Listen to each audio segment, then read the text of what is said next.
Satu persatu lini timnas Indonesia bertambah kuat. Setelah di barisan pertahanan, kini lini serang kian garang. Masuknya Jens Raven membuat pelatih Shin Tae-yong kini punya banyak opsi di lini terdepan, sesuai skema yang ia inginkan. Jens Raven sosok pemain muda dengan naluri gol yang mengagumkan. Wonderkid kepunyaan Dordrecht U21, Belanda, yang baru saja resmi menjadi warga negara Indonesia, WNI, itu tampil menakjubkan musim lalu. Hadir dalam 20 laga di level U21, penyerang yang masih berusia 18 tahun dengan tinggi badan hampir 2 meter sukses mengantongi 8 gol. Erick Thohir, Ketum PSSI, menjamin kalau Jens Raven bukan pemain kaleng-kaleng.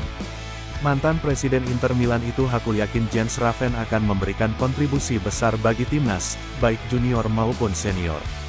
Saya menyambut baik kehadiran Jens Raven.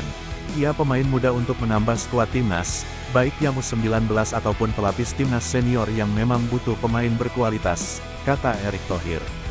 Di bawah arahan Shin Tae-yong, Jens Raven bisa diplot sebagai mesin gol utama bersama Rafael Struijk dan Ragnar Oratmangun. Trisula ini tentunya akan sangat mengerikan, karena ditopang dua gelandang pekerja keras yakni Tom Haye serta Nathan Chuaon dan dua sayap yaitu Chakvin Verdong dan Asnawi Mangkualam. Jika STY memakai dua striker seperti skema 3-5-2 yang ia terapkan kala mengalahkan Filipina pada laga terakhir grup F di Stadion Utama Gelora Bung Karno beberapa waktu lalu, Jens Raven bisa diduetkan dengan Rafael Struijk. Keduanya dipastikan padu dan nyetel, karena sudah saling kenal di Belanda. Timnas senior Jepang menganggap kalau timnas Indonesia menjadi lawan terberat mereka di ronde ketiga kualifikasi Piala Dunia 2026. Hal itu disampaikan oleh Direktur Tim Asosiasi Sepak Bola Jepang, JFA, Masakuni Yamamoto seusai undian fase grup ronde ketiga kualifikasi Piala Dunia 2026. Hal itu disampaikan oleh Direktur Tim Asosiasi Sepak Bola Jepang, JFA, Masakuni Yamamoto seusai undian fase grup ronde ketiga kualifikasi Piala Dunia 2026. Seperti diketahui, timnas Indonesia bisa lolos ke ronde ketiga kualifikasi Piala Dunia 2026 usai finish sebagai runner-up grup F di bawah Irak pada babak sebelumnya. Pencapaian ini pada akhirnya membuat pasukan Shin Tae-yong menjadi satu-satunya negara Asia Tenggara yang mampu mencapai putaran ketiga kualifikasi Piala Dunia 2026. Meski demikian, di fase ini timnas Indonesia langsung dihadapkan dengan sejumlah lawan-lawan yang seringkali lolos ke putaran final Piala Dunia.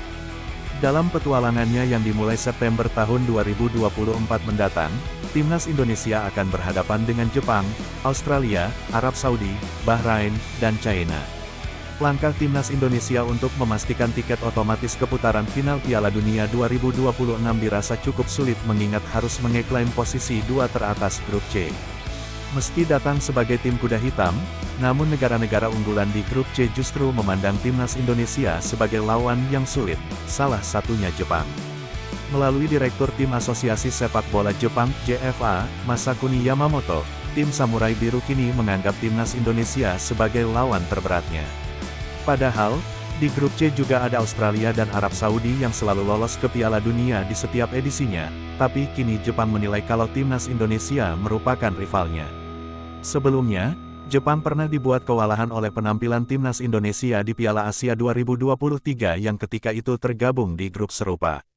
Kita menyadari bahwa perkembangan sepak bola Indonesia yang semakin membaik akhir-akhir ini dapat menjadi ancaman bagi kita, kata Yamamoto. Oleh karena itu, kami perkirakan ini akan menjadi pertandingan yang cukup menantang, pungkasnya.